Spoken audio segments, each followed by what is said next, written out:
నేను పద్మిని. ప్రస్తుతం మనతో పాటు ప్రముఖ ఆధ్యాత్మికవేత్త, ప్రముఖ ఆస్ట్రాలజర్, అలాగే ఎనర్జీ వాస్తు స్పెషలిస్ట్, శ్రీవిద్య ఉపాసకురాలు శ్రీమతి జయప్రద గారు మనతో పాటు ఉన్నారు. మాట్లాడదాం. జయప్రద గారు నమస్తే అండి. నమస్తే అమ్మ. శ్రీమాత్రే నమః. భార్యాభర్తలు ఖచ్చితంగా ఏ భార్యాభర్తను తీసుకున్నా కొట్టుకోకుండా మాత్రం ఉండరు కదా. ఖచ్చితంగా మాట మాట అనుకోవటం, ఇంకాస్త ముందుకెళ్తే వాళ్ళ ఇదిని బట్టి, వాళ్ళ అగ్రెషన్ బట్టి చేసుకోవడాలు కూడా ఉంటూ ఉంటాయి. అవును, ఆడవాళ్ళు కూడా చేసుకుంటారు, మగవాళ్ళు కూడా చేసుకుంటారు. సరే, మగవాళ్ళు ఎక్కువ చేసుకునేవాళ్ళ. ఇప్పుడు ఈ మధ్య కాలంలో ఆడవాళ్ళు మొదలు చేసుకుంటే కానీ ఆడవాళ్ళు పాపం సదాగా చేసేవాళ్ళు కాదు. సరే, కానీ మాట మాట అనుకోవటం, కొట్టుకోవటం, దెబ్బలాడుకోవటం, పుట్టింటికి వెళ్ళిపోవటం, లేకపోతే ఇట్లాంటివన్నీ సర్వసాధారణంగా జరుగుతూనే ఉంటాయి. వాళ్ళిద్దరూ ఒకే నక్షత్రంలో ఉన్న వాళ్ళని సాధారణంగా పెళ్లి చేయరు కదా. మేబీ పాదాలు డిఫరెన్స్ ఉంటే ఒక్కొక్కసారి చేస్తారేమో. సరే, అయితే ఈ 2 నక్షత్రాలకి పడిందా, మేము పెళ్లి చేసుకోవచ్చా అని చూసుకుని పెళ్లి చేసుకునే వాళ్ళే మరి కొట్టుకుంటూ ఉంటారు. నా ప్రశ్న ఏంటంటే, ఏ 2 నక్షత్రాలు భార్యాభర్తలు అవుతే గనక వాళ్ళు అసలు కొట్టుకునే పరిస్థితి ఉండదు, చక్కటి అండర్స్టాండింగ్ ఉంటుంది వీళ్ళకి. అసలు అలాంటి నక్షత్రాలు ఉన్నాయండి? అట్లాంటి కాంబినేషన్తో ఉండే నక్షత్రాలు చక్కగా ఉన్నాయా? శుభ్రంగా ఉన్నాయి. మరి అయితే అవేంటో చెప్పండి. తప్పకుండానన్నా. అంటే మనం ఈ నక్షత్రాల విషయంలో వస్తున్నప్పటికి పూర్వము జాతకాల పరిశీలన ఉండేది కాదు. ఒక ఇంటి ఆచారాన్ని చూసుకుని ఆ ఇంట్లో ఇల్లాలు ఎలా ఉంది, చాలా సాత్విక గుణవంతురాలు, చక్కగా ఏ విషయమైనా ఎవరికి బహిరంగంగా కాకుండా లోనే ఉండి ప్రతి చేసుకొని వస్తుంది, సర్దుపై గుణం ఎక్కువగా ఉందని చూసి అలాంటి ఆ ఇంట్లో అమ్మాయిని తెచ్చుకోవాలని చెప్పి వాళ్ళ ఇంట్లో ఒక అమ్మాయి ఉంటే మాకు మీ అమ్మాయిని ఇస్తారా అని చెప్పేసి అటు 7 తరాలు ఇటు 7 తరాలు అంటారు. ఈ 7 తరాలు చూడడం అనే ఉద్దేశం ఏంటంటే కుటుంబాలు చూసి పిల్లలు తెచ్చుకునేవాళ్ళు, అలాగే కుటుంబం చూసి అబ్బాయి ఈ పిల్లల్ని ఇచ్చేవాళ్ళు. ఆ ఇంట్లో తండ్రి చాలా బాధ్యతగా ఉండి పెద్ద ఆయన ఇంటి పాదికి, అంటే ఇప్పుడంటే ఇండిపెండెంట్ కుటుంబాలు భార్య భర్త వచ్చేసారు, కానీ పూర్వం అలా కాదు కదా. ఒక కుటుంబంలో కనీసం అన్నదమ్ములు కలిసి ఉంటే 7 అన్నదమ్ములు 7 కోడళ్ళు ఉండేవాళ్ళు. అత్తగారిని గౌరవిస్తూ చూసి మామగారిని బాగా చూసుకుంటుండేవాళ్ళు.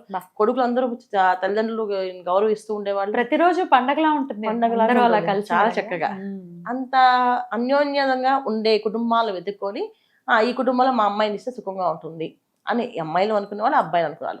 జాతకాల పొంతన అనేది ఈ మధ్య కాలంలో వచ్చింది, అంత ముందు లేదు. కుటుంబం చూసి ఇచ్చేసేవాళ్ళు. సో ఎప్పుడైతే కుటుంబాలు భిన్నంగా మారిపోయి, అది భిన్నంగా మారి ఎవరి కుటుంబం వాళ్ళది అని మొదలుపెట్టారో అక్కడి నుంచి జాతకాలు చూడడం మొదలుపెట్టారు. దీనికి ఇంకోటి వయసు తారతమ్యం కూడా ఇప్పుడు మొత్తానికి 1 సంవత్సరానికి వచ్చింది. పూర్వం ఏంటంటే 10 ఏళ్ళు ఇచ్చేవాళ్ళు. ఎందుకు అంటే అయిపోయా మన జాతకంలో గురువు, శనేశ్వరుడు వీళ్ళందరూ సంవత్సరానికి మారుతుంటారు. 2.5 సంవత్సరాలకి శని భగవానుడు, సంవత్సరానికి గురువు, సంవత్సరానికి రాహువు, సంవత్సరానికి కేతువు. అంటే ఇవన్నీ మార్పు జరిగి వీళ్ళకి దశ బాగుండాలి అన్నప్పటికీ 10 ఏళ్ళు పట్టేస్తుంది. 2.5 సంవత్సరాలు ఈయనకి, సంవత్సరాలు వాళ్ళకి, సంవత్సరాలు వీళ్ళకి తీసుకుంటే ఇది 3 సంవత్సరాలు, ఇది 2.5 సంవత్సరాలు, ఇది 7 సంవత్సరాలు, దాదాపు ఇది 6 సంవత్సరాలు. అంటే ఈ 6 నుంచి 7 సంవత్సరాలు, 8 సంవత్సరాలు, 10 సంవత్సరాల లోపు చూసుకొని ఇచ్చేవాళ్ళు. ఎందుకు ఇచ్చేవారు అంటే అలా ఇస్తే జాతక పరంగా ఎటువంటి దోషాలు ఇద్దరికి ఉండవు. ఈ కుజ దోషాలు ఉండవు. ఇప్పుడు మన కుజ దోషము, కాలసర్ప దోషము, తర్వాత అన్ని దోషాలు చూస్తున్నాం. శుక్ర దోషము, శుక్రుడు బాగుంటేనే కాపురం బాగుంటుంది, శుక్రుడు బాగాలేకపోతే కాపురం బాగుండదు. ఇవన్నీ చూస్తున్నాం కదా. ఇవన్నీ చూడడానికి అప్పుడు అంత అవకాశం ఉండేది కదా. ఎప్పుడైతే మారిపోతూ ఖచ్చితంగా దశలు అన్నిటికంటే అడ్వాన్స్డ్గా ఉంటారు వాళ్ళు. సో వీళ్ళ దశ వాళ్ళకి కలిసి రావడము, అదే వీళ్ళ దశ వాళ్ళని ఇబ్బంది పెట్టుకుని ఉండడము జరిగేది. అందుకని అలా చూసుకునే వాళ్ళు. తర్వాత 6 ఏళ్ళు 7 ఏళ్ళు చూసుకుందాం. ఎందుకంటే గురువు మారితే, మా శని భగవాన్ మారితే ఏమైనా అనుకున్నట్టు మనలాగా కొంచెం తెలివైన వాళ్ళు ఈ 2 సంవత్సరాలకి, సంవత్సరాలకే మారిపోతుంది కదా, మరి 5 ఏళ్ళు చూసుకుని ఇవ్వచ్చు కదా, ఎందుకు 6 ఏళ్ళు 8 ఏళ్ళు అని చెప్పి అలా మార్చారు. 5కి 6కి వచ్చేసారు. 5కి 6కి వచ్చేస్తారు. ఇంకా రాను అయిపోయింది. ఇంకా ఈ కొంచెం ఇబ్బందులు గొడవలు ఇంకా ఎక్కువ అవుతాయి. దానికి కూడా ఇంకేం చేస్తారు, లేదు ఇద్దరు ఒకే రకమైన ఆలోచనలు ఉంటే, ఒకే రకం వయసు వాళ్ళు ఉంటేనే ఒకే రకం ఆలోచనలు ఇస్తారు. అప్పుడు వీళ్ళు హ్యాపీగా ఉంటారు. ఆ పెద్దవాళ్ళు పెద్దరికం ఉంటుంది, చిన్నవాళ్ళు చెప్పేది వినరు, చాదస్తంగా కొట్టుబడేస్తున్నారు అని చెప్పి మళ్ళీ మార్చేస్తాం. అలా మార్పులు చేర్పులు వచ్చేసి సంవత్సరానికి అది రోజులకు వచ్చేసాయి. రోజులకు వచ్చేసారు చాలా మంది. ఒక రోజే తేడా. ఇద్దరు సేమ్ ఒకే రోజు పుట్టారు, ఒకే సంవత్సరం, ఒకే నెల. ఏంటి ఒక రోజు అబ్బాయి ముందు అమ్మాయి, కొంతమంది అమ్మాయి నెల ముందు పెద్దది అయినా చేస్తున్నారు. సంవత్సరం పెద్దనే చేస్తున్నారు. అవును, సంవత్సరం పెద్ద ఉన్నా చేసేస్తున్నారు. సంవత్సరం పెద్ద 2 సంవత్సరం పెద్ద ఉన్నా అమ్మాయి ఉన్నా చేస్తున్నారు. ఎందుకంటే అమ్మాయిలు దొరకట్లేదు. ఇదంతా ఇప్పుడు కలియుగంలో వచ్చే మార్పులు. అందుకని జాతకాలు చూసుకోవాలి. ఇప్పుడు జాతకం ఖచ్చితంగా చూసుకోవాలి. ఎందుకంటే ఎందుకు చూడాలంటే భాగ్యం, సౌభాగ్యము, సంతానం, ఈ 3 కావాలి కదా ఏ వివాహానికైనా. వ్యవస్థ ఒక వివాహం అంటే ఏంటి, మనకి ఆ ఇంట్లో గృహలక్ష్మిగా అడుగుపెట్టిన దగ్గర నుంచి ఆమె అన్ని కూడా ఇల్లాలో, తర్వాత తల్లి, తర్వాత ఇంకొక పోస్టు ఏంటి అత్తగారు పోస్టు అనేది రావాలి కదా ఆవిడకి. సో ఇవన్నీ కావాలి కనుక, వంశం నిలబట్టాలి కనుక, వంశాధారకుడికి ఇవ్వాలి కనుక ఆవిడ ఖచ్చితంగా ఆవిడ సౌభాగ్యం బాగుండాలి. ఆవిడ అంటే సౌభాగ్యం బాగుండాలంటే సప్తమ భావం బాగుండాలి, అష్టమ భావం బాగుండాలి, చతుర్థ భావం బాగుండాలి, పంచమ భావం బాగుండాలి. ఇవన్నీ భావాలు బాగుండే అమ్మాయిని తెచ్చుకోవాలి. అప్పుడు ఖచ్చితంగా జాతకాలు చూసుకోవాల్సింది. ఈ నక్షత్రాల విషయాలు తీసుకున్నప్పటికి కొన్ని నక్షత్రాలు పడనే పడవు. ఆ నక్షత్రాలు చూసుకుని పెళ్లి చేసుకుంటే ఇంక ఇద్దరు ఎడమొహం పెడమొహం, ఇంకా అసలు పడదు. ఆలోచన విధానం కంప్లీట్గా డిఫరెంట్.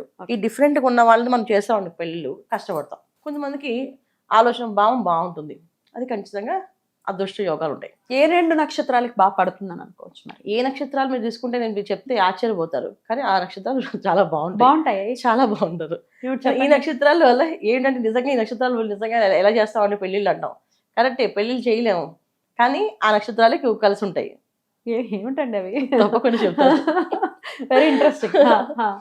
నక్షత్రాల విషయం తీసుకుంటే అనురాధ, ఉత్తరాషాఢ. ఓ ఓకే. శని రవి నక్షత్రాలా? ఓకే. చాలా అన్యోన్య దాంపత్య జీవితం.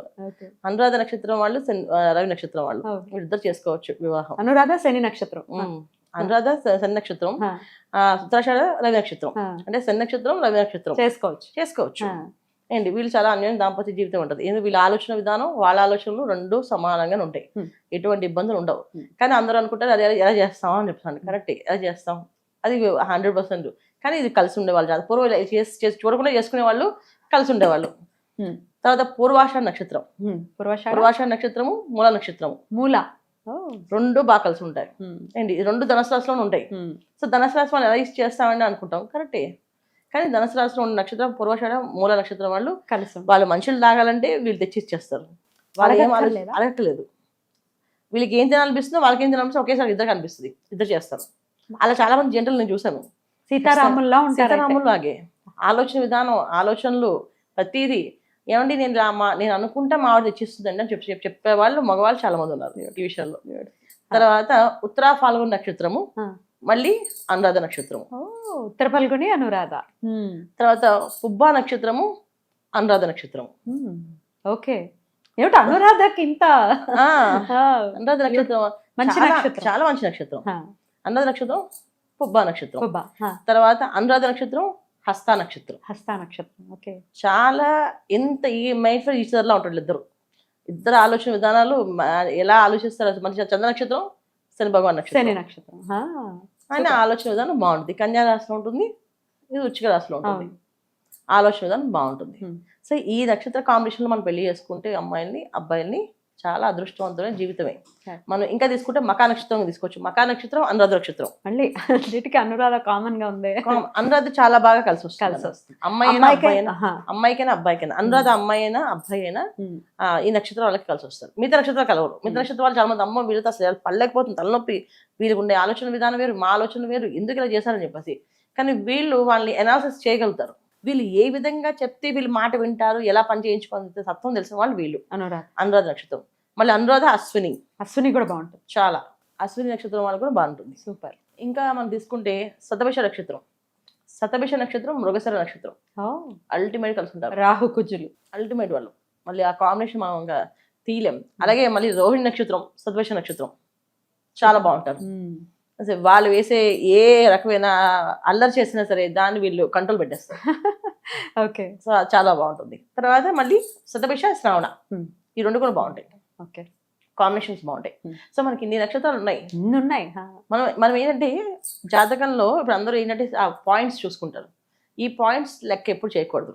పర్సనల్గా జ్యోతిష దగ్గరికి ఇవ్వాలి జాతకాన్ని. ఇస్తే వాళ్ళు అన్ని లక్షణాలు ఎనాలిసిస్ చేస్తారు. ఇది చూడడం వల్ల ఏమవుతుందంటే వీళ్ళకి గుణగణాలు కూడా మ్యాచ్ అవ్వాలి. దేవగణం, రాక్షస గణాలు ఇవి కూడా మ్యాచ్ అవుతుంటాయి. కొంతమంది రాక్షస గణాలే అవుతాయి, కొంతమంది దేవగణం కూడా అవుతుంది. అయినా మనం ఇప్పుడు కాంబినేషన్స్ గణాలు మనం చూసుకోకూడదు. పూర్వం ఎందుకు చూసుకునేవాళ్ళం అంటే ఆయుర్వేద వైద్యం వాడేవాళ్ళం. ఈ ఆయుర్వేద వైద్యం వాడినప్పుడు మన శరీరం మీద ఏ మందు పడుతుంది అనేది ఇద్దరు నాడీ వ్యవస్థ చూడాలి.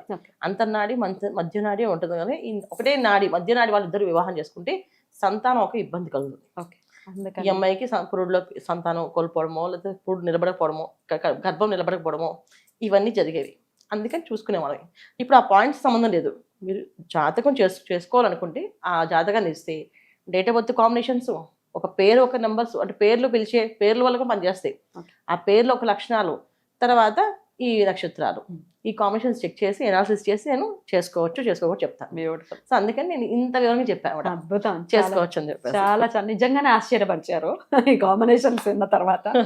ఎనీవేస్ అర్థమైన విషయం ఏంటంటే Anuradha one of the beautiful stars అని ఖచ్చితంగా 100% అర్థమవుతుంది. 100%. అద్భుతం. మీరు కావాలంటే ఇప్పుడు కామెంట్స్ వచ్చినప్పుడు అవును కరెక్ట్ 100% మ్యాచ్ అయిందని చెప్తారు అందరూ. వైవాహిక జీవితంలో ప్రత్యేకించి మాట్లాడుతున్నాం కాబట్టి అనురాధ కొంచెం స్టబన్ గా ఉంటుందనేది జగమరిగినటువంటి విషయమే, కానీ వైవాహిక జీవితానికి చాలా బాగుంటుంది. చాలా బాగుంటుంది. ఆన్ దట్ నోట్ ఒకసారి అనురాధ నక్షత్రం గురించి పూర్తి అనాలిసిస్ ఒకసారి మీరు తెలియజేస్తే ఒకసారి తప్పకుండా నెక్స్ట్ వీడియోలో తప్పకుండా. Thank you so very much అండి. నమస్తే. నమస్తే అమ్మా. శ్రీమాత్రే నమః.